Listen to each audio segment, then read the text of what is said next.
Welcome everybody to one of the last things on the RISC Symposium agenda. This is something I think the leadership team is really excited about because it's a topic that has been circulating around in a lot of our minds and is a difficult one to wrap our minds around. So we're hoping that we can make some progress on that together today. So if you haven't already, please go to Menti and enter in that code and participate in a short poll that we'll go through the responses to later. And familiarize yourself with Zoom. Everybody should be muted with your videos off until we head into breakout rooms in which you can turn all that stuff on. And if you have any questions about logistics, let us know and we'll have a chance to answer those a bit later. So I guess I forgot to introduce myself. My name is Eve. I'm a graduate student at UMass and one of the members of the RISC leadership team and co-facilitators of this workshop, along with Nancy and Bianca, who you will hear from later. So Bianca, if you could go to the next slide. So the reason we're hosting a workshop on resilient Native communities is because a couple of years ago when RISC was still kind of in its earliest phases and we had a pretty small team, we realized we should probably survey our members to see what kind of research topics they want us to focus on. So part of that is, what we're interested in, but really, what research do we need to provide about invasive species and climate change that's really missing right now. And Bianca, if you could hit next. So we asked about 200 different people from across the US in different kinds of positions, in management positions, to rank these research topics in terms of their priority for informing invasive species management in light of climate change. And the number one thing that came to the top was understanding more about what makes a Native community resilient. So following this survey, we had a good idea that this was a topic of interest, but we were still kind of left with this question of, well, what does a resilient Native community look like? And what kind of information can we provide about resiliency that's actually useful and actionable? And so that's something we've been thinking a lot about in the last year or two since this survey came out. And again, why we're here today. So if you could go to the next slide. So the goals of this workshop are really to kind of start this process of thinking about what resilience means in the context of your management goals, and also what information and research needs there are so that we can manage for resilience in face of invasions and climate change. So we're kind of seeing this as a first step in a process that we hope will result in some kind of nailing down what the knowledge gaps are and kind of giving us a direction forward for the next year to start thinking more about this topic. Next slide. Thanks, Eve. So I'm Bianca. I'm a postdoc at UMass and also part of the RISC leadership team. And we do really want to know how you all think about resilience. And so we'll come back to that Menti poll shortly, but we thought it would be a good idea to start with sort of a working definition of what resilience is.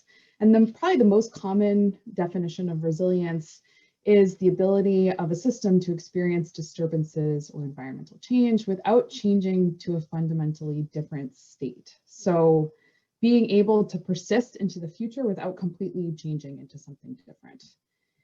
This also often includes some element, or another common definition that's often used is the capacity to recover or bounce back from disturbances. And so while these two definitions are a little bit different, they often kind of go together or are sort of related ideas. We also thought that it would be helpful to think about how resilience falls kind of on this spectrum of different ways that we can think about managing for change that kind of vary from avoiding change to really embracing change. So another related idea is resistance, or really kind of trying to prevent change from happening. So we often think about trying to manage for resistance to invasions by encouraging native biodiversity, for example. But on the other end of the spectrum, we might be managing and thinking about transformation. So really embracing and planning for future conditions, for example, by trying to introduce or promote species that are likely to do well in future climates. And resilience, which is what we're focusing on today, really kind of falls somewhere in between. So it involves allowing some change to occur without the system changing to a fundamentally different state. But critically, thinking about resilience or planning for resilience, which you all know more about than me and we're really excited to hear about, requires making some decisions or having some kind of subjective ideas of what the goal really is. So thinking about whether the goal is more in line with trying to achieve persistence or recovery after disturbances, and thinking about what defines the desirable state that we're either trying to hold on to or come back to after disturbance. So what about the system needs to be maintained? I heard a lot today in discussions and in the presentations about goals like native biodiversity or protecting populations of certain native species or maintaining functions like water quality. So what about the system do we want to keep? And Nancy. Okay, thanks, Eve and Bianca. So next up, we're going to look at what you all input into the Menti Poll as our results. And so originally the plan was for Eve to share this. So I'm going to give her a second to see if that's possible or whether I should grab it from a website. I just chatted the link to Bianca, so I'm hoping that will work. Otherwise, okay, I can try. Let's try. Thanks everybody for your forbearance. Great. So, whoops, looks like we had it for a second there. Bianca, do you have it? Okay, thank you. Terrific. Yeah, sorry about that.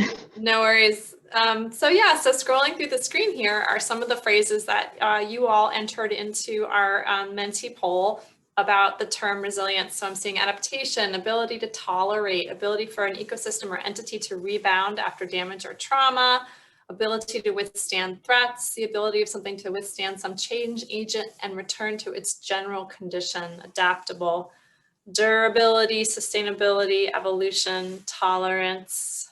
Okay, lots of different phrases and words here. So long-term flexibility to change. Okay, cool. So lots of different phrases that folks were using, but it sounds like actually a lot of consistency with what the sort of terms that Bianca was using.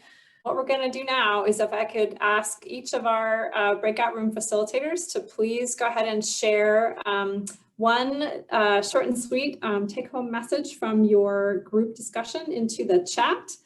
And I'm going to just share some of those aloud during our 5-minute sort of recap here. Emily has shared from her group, we know where we should be headed: connectivity, maintaining functional diversity and redundancy, ecological integrity, but it is hard to get it going on the ground. Okay. Jenica Allen has shared that resilience means managing for a specific target, managing relationships, and keeping the long term in mind, such as what changes come next. And I should have reiterated, we're responding to the prompt about, think of a place that you manage. What does resilience mean in the context of your management? So another thing shared from Ben's group, regulations are needed on recreational activities, but they are hard to enforce. Key point from Bianca's room is that we expect species composition to change, but need to think about priority species for management, keeping species here, especially endangered species. Okay, so that is definitely an important factor. From Eve's room, a question: how much do we need to do to help natives persist? Eradication of invasive species may not always be the goal. And also we may need to broaden thinking in terms of resilience. Sometimes the management target is one-dimensional in a way that can be limiting. All right. From Will's breakout room, sharing that managing for resilience often means addressing a multitude of environmental problems at the same time with a holistic approach.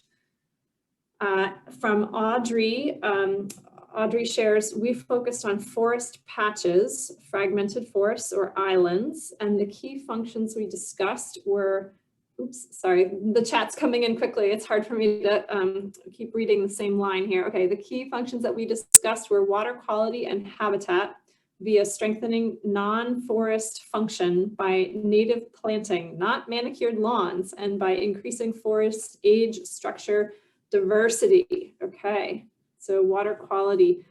From Tony Lynn's group, two managers were in the group, one that manages 1,000 acres and one that manages 6 million acres, had similar strategies of managing for resilience by focusing efforts on areas where there are few invasives. Okay, so those are some of the strategies. I was also a note taker, and from my group, I would say that, yeah, there was a variety of approaches to resilience. Some managers are managing for particular functions, like the ability of a forest to be a buffer for water quality. Other managers might be managing for specific wildlife species that need a particular type of habitat. My group noted that the goals might be variable depending on the current state of the habitat. You know, in terms of invasive status, where some habitats might have to be let go because they're already badly invaded, whereas a different example of that habitat might have a different resilience goal if it's not yet invaded. Wow, so lots of interesting thoughts from Will Colville's room. We hear that resilience and resistance have important differences. Coming back from change versus inhibiting change. What you want to do with your landscape is important for defining resilience, and goals need to be tailored to the management objectives.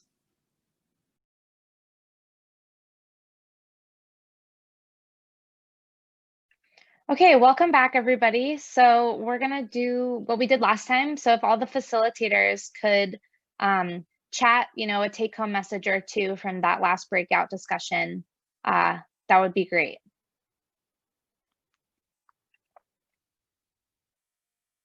And while you're getting your chats in, I can do my group's recap quickly. So I think something that came up is that, you know, a lot of what we're all dealing with is so context specific that it's hard to think of, you know, one resource that's going to apply to everybody, but there are some, you know, things that can really help. So one of the things that came up was still just having a good understanding of where invasive species are and how much is there at a broad scale. Can, you know, for those of us who are managing really big properties, that kind of data gaps exists and is a really kind of something that we can easily go after to solve. So something like that. Decision-making tools can be really useful. So trying to understand what you can do in the context of what your limitations are, which can vary quite a bit from property to property or organization and things like that. So yeah, I think that the idea of context dependency was a big one in our group. So other things that came up, we need a better idea of how much disturbance a system can absorb before a transition to a new state. And we need better data for what to expect with climate change and disturbance.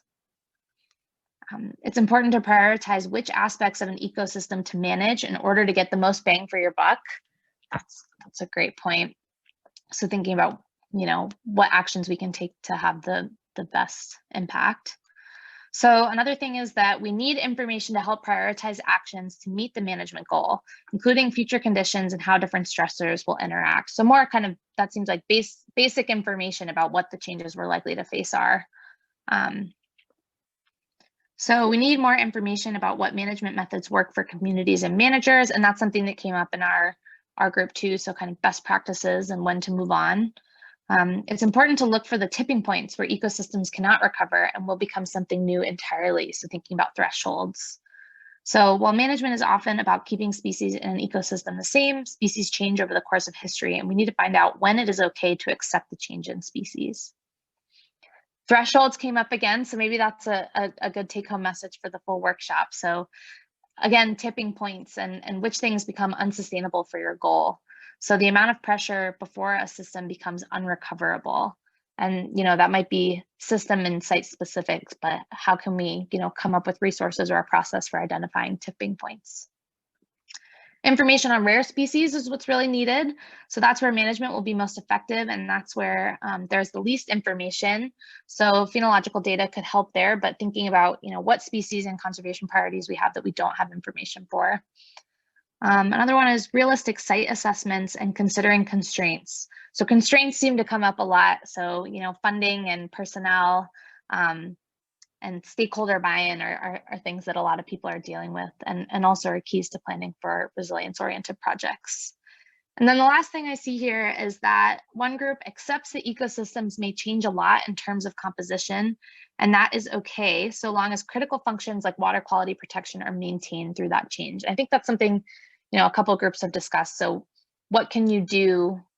Like we said before, maybe eradication isn't always the goal, but what actions can you take to make sure that your Native communities are persisting? And then another one in here. So understanding the history of a specific location can be really important for management. It can help the manager determine which strategies and species will be most successful there, and also helps to put resiliency into context for that specific ecosystem. So I think that definitely falls in line with the idea of context dependency that my group talked about also. Okay, so I think we have 5 minutes left for some closing remarks. So I think we're basically just going to revisit our goals. And I tried to just kind of capture what some of the recurring themes are. And I think, Bianca, you're going to take it away. Yes, so just to return, like Eve said, to what we were kind of hoping to achieve in this workshop, which hopefully we've done, is just to kind of find out how you all are thinking about resilience and what it means in the context of the management that you're doing or the research that you're doing, and allow for at least a little bit of conversation to kind of see how the way that you all are thinking about it aligns with each other. And then secondly, to be able to kind of find out in a real way what kinds of information is going to be useful for helping to make those kind of management priorities and do management in the future. And really, this aligns with kind of what the overall goals of RISC are, 2 of which are to be able to kind of find and do research that matches up with what managers need, and also be able to kind of translate that and have this conversation that's a back and forth about how research and management are aligning and how those 2 things interact with each other. So we are going to be summarizing and using this information that we've taken in these notes to kind of think about what research the RISC group should be doing and summarizing and helping communicate in the future. So hopefully you got something out of this, and I think that the RISC group really did, and this is going to help us think about what we're going to focus on down the road. So thanks again for participating, especially kind of at this point in the afternoon in the symposium. Like I said, we really want to hear how you all are thinking about resilience and what kinds of information you need in order to be able to achieve that in your management. So if you do have more thoughts and things that you want to share, please contact us. So I put, our RISC contact up here, but also feel free to email me or Eve with any kind of additional thoughts that you have. And like I said, and Eve put in the chat here, we're going to be condensing the notes and sending out a conference recap. And so you'll be able to get that and kind of see what other people came up with through that as well. So thanks.